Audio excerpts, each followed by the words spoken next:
बच्चों आप सभी का स्वागत है गुरु कृपा क्लासेस में। तो बच्चों आज हम एक नया टॉपिक पढ़ने वाले हैं जिसका नाम है आपका हीरोज फॉर्मूला। Heroes formula. सबसे पहली बात तो आती है कि हीरोज फॉर्मूला होता क्या है। ठीक है जी, जो हीरोज फॉर्मूला है हमारे पास, हीरोज फॉर्मूला हम यूज करते हैं to find the area of the triangle. ठीक है, हम क्या करेंगे, ट्राइंगल का एरिया कैलकुलेट करने के लिए इस फॉर्मूला का यूज करते हैं।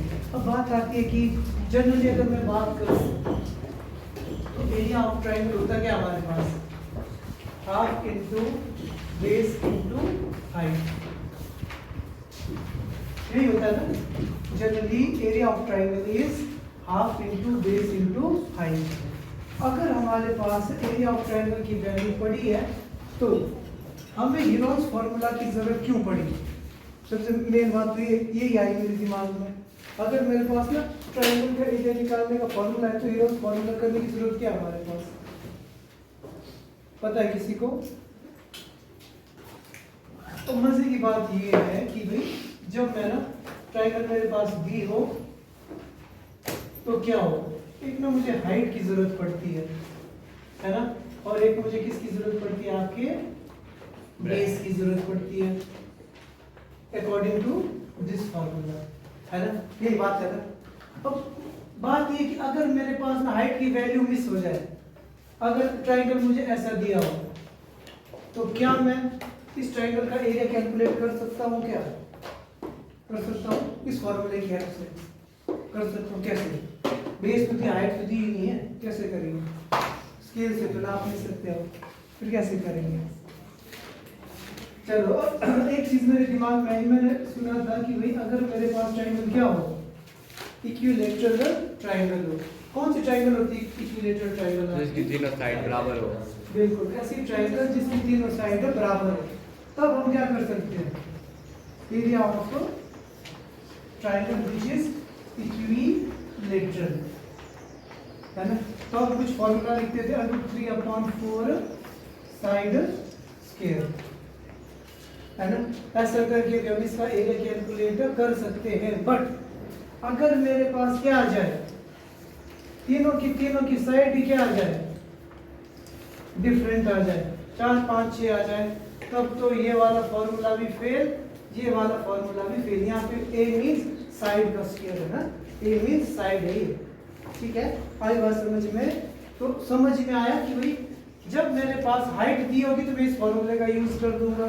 ठीक है जी, अगर मेरे पास तीनों की तीनों साइड सेम दी होगी तब मैं इस फॉर्मूले का यूज करूंगा।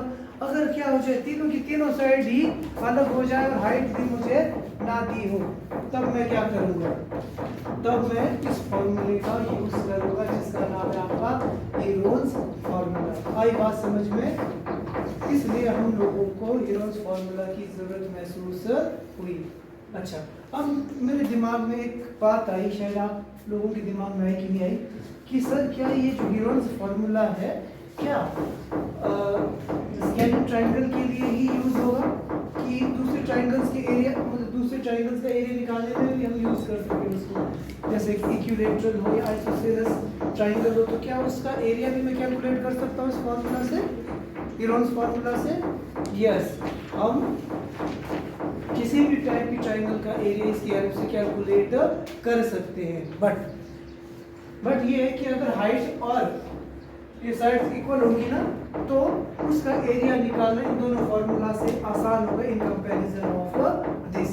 बट इसकी हेल्प से हम किसी का भी एरिया कैलकुलेट कर सकते हैं हीरोज फॉर्मूला के साथ। आई बात समझ में? तो ठीक है, तो सबसे पहले हम क्या करते हैं, हीरोज फॉर्मूला लिखते हैं जरा। और एक चीज का ख्याल रखना, पेपर में एमसीक्यूज में 100% आएगा आपको कि हीरोज फॉर्मूला क्या होता है। ठीक है, तो वो क्या करता है, वो ना मतलब यहाँ से आपको एक क्वेश्चन बनेंगे इस फॉर्मूला से, या तो डायरेक्ट फॉर्मूला पूछ लेगा, या तो फॉर्मूला दिया होगा उसमें कुछ मिस कर लेगा, ठीक है, या साइन में आगे पीछे करेगा। बट पेपर में आएगा तो आएगा ये formula is s into s minus a, s minus b, s minus c। सबसे इम्पोर्टेंट चैप्टर और 5 मार्क्स का क्वेश्चन आएगा इस चैप्टर से आपको 5 या 6 का 100% एक क्वेश्चन आएगा। सबसे आसान चैप्टर है ये, बड़े क्वेश्चन होंगे, ठीक है। तो देखो मैंने ट्रायंगल ड्रॉ की, उसकी साइड मानी ए बी सी। तो अब मुझे बताओ ए बी सी क्या चीज है हमारे पास, वो आइडिया लगा होगा आप लोगों को। ए बी सी क्या चीज है, साइड। यस, समझ में आया ना। ए बी सी क्या है हमारे पास, साइड्स ऑफ ट्रायंगल। जो भी वैल्यूज दी होगी वो देगा। अब बात आती है S is what, side. A B C को भी आप साइड बोल रहे हो, एस को भी साइड, वैसे कैसे फर्क ही नहीं रहा। S stands for semi perimeter. S का मतलब होता है बच्चों सेमी पेरीमीटर। अब बात आती है कि पेरीमीटर क्या होता है। पेरीमीटर का मतलब ट्रायंगल की जितनी भी साइड्स हैं उन तीनों की तीनों साइड्स का सम। अगर मैं तीनों की तीनों साइड्स का सम लूंगा तो उसको हम बोलते हैं आपका पेरीमीटर। और अगर मैं उसका आधा कर दूं तो वो क्या बन जाएगा, सेमी पेरीमीटर। आई बात समझ में कि नहीं आई? सिंपल सी बात है हमारे पास। पता लगा कि नहीं लगा? क्लियर है? पता लगा ना सबको? ये इंपॉर्टेंट है हमारे पास। बस एस का मतलब होता है सेमी पेरीमीटर। एस की वैल्यू कैसी आएगी, जो भी तीन साइडें दी होगी उनको ऐड करना और 2 से डिवाइड कर देना। तो एस की वैल्यू आ जाएगी, ए की वैल्यू भी दी होगी, बी की वैल्यू भी दी होगी और सी की वैल्यू भी दी होगी। अब जो हमने 8 में स्क्वायर रूट पढ़ा है अब उसका यूज होगा यहाँ पे। अब जिसको स्क्वायर रूट निकालना आता है वो इजीली कर लेगा, जिसको नहीं आता फंस गया। और स्क्वायर रूट कैलकुलेट करने के भी 2-3 तरीके हमारे पास है। एक है फैक्टराइजेशन वाला, और या तो आप डायरेक्ट यहाँ पे वैदिक मैथ से कर सकते हो, क्योंकि यहाँ पे लॉन्ग डिवीजन से करने के नंबर नहीं मिलेंगे। इसको आंसर से मतलब है, चाहे आप जिस मेथड से करो। आई बात समझ में? क्लियर है ना? तो पूरा का पूरा चैप्टर हमारा इसी फॉर्मूले के ऊपर बेस्ड होगा। और मैंने बता दिया आपको, यहाँ से एक एमसीक्यूज आएगा, पेपर में पूछ लेगा कि सेमी पेरीमीटर की वैल्यू क्या होती है, ठीक है। या पूछ लेगा कि पेरीमीटर की वैल्यू क्या होती है, या पूछ लेगा कि एरिया ऑफ ट्रायंगल। यही फॉर्मूले 2-3 बार लिख देगा, कुछ मिसिंग कर लेगा, कहीं पे प्लस का साइन लगा देगा, कहीं पे कुछ हटा देगा, मतलब कुछ ना कुछ कर देगा, कहीं स्क्वायर लिख देगा या एस हटा देगा, फिर बोलेगा कि करेक्ट फॉर्म कौन सी आपके फॉर्मूले की। आई बात समझ में? फॉर्मूला दिमाग में घुसा सबके? पता लग गया ना? A B C means sides of triangle and S is what, semi perimeter. Clear है सबको? ठीक है जी। तो इन सभी चीजों को आपने फॉर्मूला वाले पेज में राइट डाउन करना है, ठीक है। सो चलिए जी, फिर हम स्टार्ट करते हैं क्वेश्चन नंबर 1।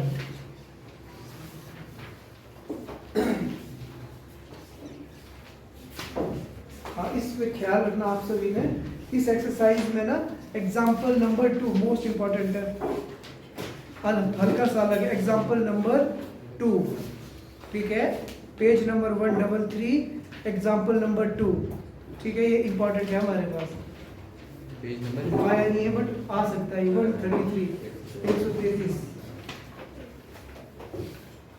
टाइम लगेगा तो इसको लोग करेंगे, ठीक है। चलिए जी, तो स्टार्ट करते हैं। ध्यान से सुनना। और मैक्सिमम चांसेस रहते हैं कि भाई डायग्राम वाले क्वेश्चन है ना वो पेपर में आ जाए आपको, ठीक है।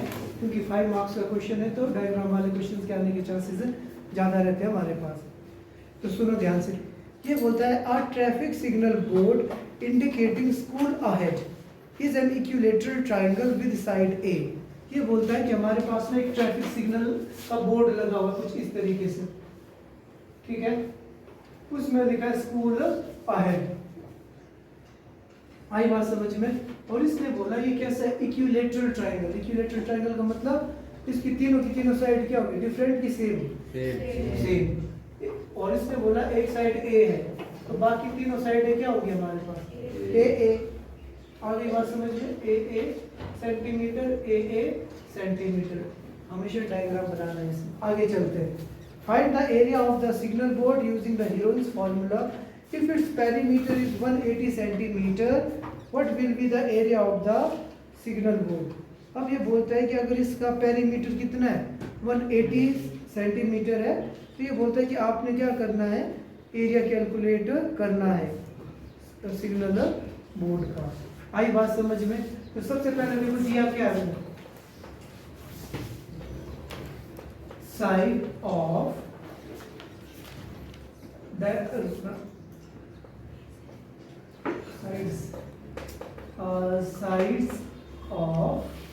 sides of signal board. मैंने अब एक साइड की बात नहीं की, मैंने साइड्स लिखा, तो मतलब a centimetre comma a centimetre comma a centimetre, तीनों साइड को मैंने लिख दिया a सेंटीमीटर। और क्या दिया इसने हम लोगों को, एक चीज दी है इसने, पेरीमीटर ऑफ सिग्नल बोर्ड कितना दिया है 180 सेंटीमीटर। अच्छा, अब ये बोलते हैं कि एरिया कैलकुलेट करो। एरिया कैलकुलेट करने के लिए मैंने क्या बोला था, मुझे क्या चाहिए, एस की वैल्यू चाहिए, बोला था एस चाहिए और ए बी सी चाहिए, बाकी उनकी वैल्यू तो ए की फॉर्म में है हमारे पास। तो सबसे पहले मैं लिखता हूँ क्या, पेरीमीटर। तो पेरीमीटर को किससे डिनोट करते हैं बच्चों, हम पी से। पेरीमीटर का मतलब मैंने क्या बोला, हर एक तीनों की तीनों साइड का सम। आई बात समझ में, पता लगा ना? तो 180 इज इक्वल टू कितना आ गया, a प्लस a क्या हो जाएगा 3a। तो a की वैल्यू कितनी आ गई हमारे पास 180 अपॉन a, किसके बराबर हो जाएगा 60 सेंटीमीटर। आया समझ में सबको? अब देखो सिग्नल जो बोर्ड है हमारा, उसकी लेंथ कितनी आ गई हमारे पास 60 सेंटीमीटर। इसका मतलब सब कुछ कितना हमारे पास 60 सेंटीमीटर। आई बात समझ में? इसमें क्या बोला है, एरिया कैलकुलेट करने को, तो मैं लिख दूंगा एरिया ऑफ सिग्नल बोर्ड। सबसे इजी चैप्टर है हमारा। तो फॉर्मूला क्या था बच्चों हमारे पास, S into S minus A, S minus B, S minus C. अच्छा, अब P की वैल्यू तो है मेरे पास, A की वैल्यू भी है मेरे पास, P की वैल्यू भी है, C की वैल्यू भी, सब की वैल्यू है, पर मेरे पास S की वैल्यू नहीं है। S क्या होता है, सेमी पेरीमीटर। सेमी पेरीमीटर मतलब पेरीमीटर का आधा। पेरीमीटर 180 है, तो सेमी पेरीमीटर कितना होगा, yes, half of perimeter, that is 90 centimetre. तो इसका मतलब इक्विलेटरल ट्रायंगल है, तो ए बी सी आपस में क्या होंगे, तीनों की तीनों इक्वल होंगे, और वो किसके बराबर होंगे, ए के बराबर, और ए कितना हमारा 60 सेंटीमीटर। आया समझ में यहाँ तक सबको? पता लगा? पास होने के लिए चैप्टर सबसे इंपॉर्टेंट है 6 नंबर। अब क्या करना आप लोगों ने, जहां भी मुझे ऐसे दिखाई दे रहा हूँ आप मैं क्या लिख दूंगा, कितना लिखा मैंने 90। so 90 minus 60, 90 minus 60, 90 minus 60। आई बात समझ में? अब यहाँ पे ना इस क्वेश्चन में की प्रॉब्लम आती है हम लोगों को स्क्वायर रूट में, ठीक है? उसको भी हम स्मार्ट वे से करेंगे। कैसे करेंगे ध्यान से देखिए। 90 को 90 में 60 या कितना बचेगा, 30। यहाँ भी 30, यहाँ भी 30, यहाँ भी 30। आई बात समझ में? अब पता है क्या दिमाग लगाना अपना, क्या दिमाग लगाना आप लोगों ने, प्राइम फैक्टर्स लिखने होंगे। मैं उससे पहले क्या, मैं 90 को 9 into 10 लिख सकता हूँ, 30 को 3 10s और 3 10s।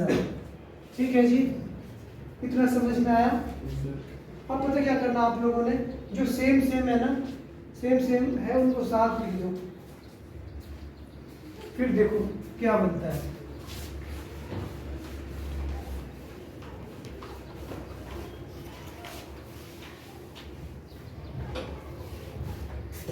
अच्छा, अब ध्यान से देखो आप लोग, 9 can be written as 3 into 3 लिख सकता हूँ 9 को, हो गया 9।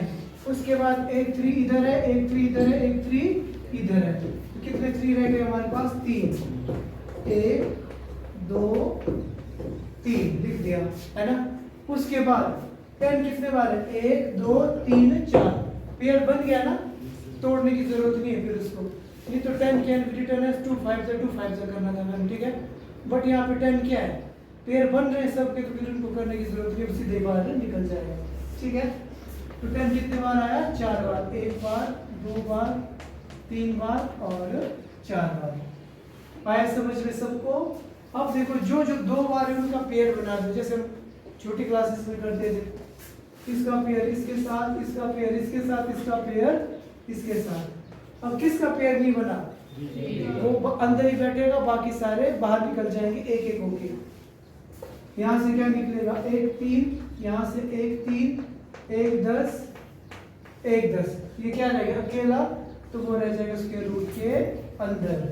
तो वी विल गेट 3 3 is 9, कितना गया? 900 into under root 3 centimetre square. So that is your answer. इस तरीके से लिखना है।